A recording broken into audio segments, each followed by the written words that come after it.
पहला संविधान संशोधन हो जो इस देश में जिस संविधान की बहुत प्रशंसा हो रही थी, केवल 18 महीनों से कम समय में ही 18 मार्च 1951 को पहला संविधान संशोधन आम चुनाव से पहले जिस सरकार ने किया हो, उसने संविधान के साथ कैसा न्याय किया होगा, ये आप सबके विचार के लिए मैं छोड़ता हूं। मैं उस पर कोई टिप्पणी नहीं करता हूं।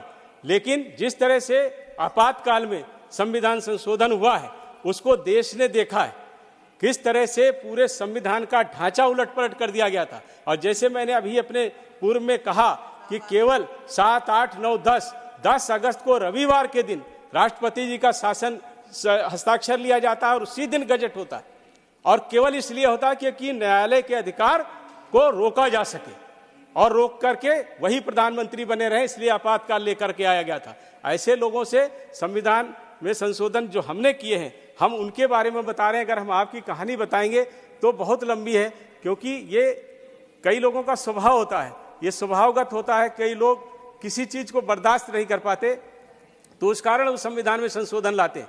आलोचना बर्दाश्त नहीं थी, संविधान संशोधन लाए। न्यायालय का आदेश उनके पक्ष में नहीं था, संविधान में संशोधन लाए।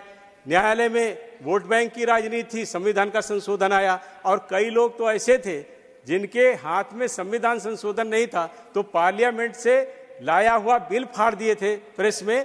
ये इन लोगों का स्वभाव है।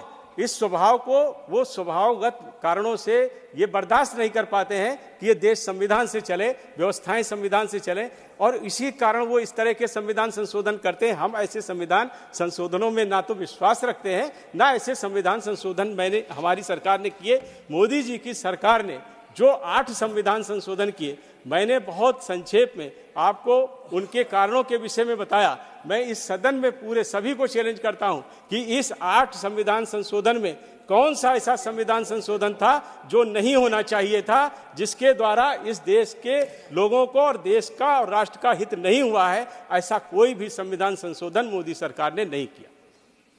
इसलिए मैंने ये बात को कहा। और जैसे मैंने कहा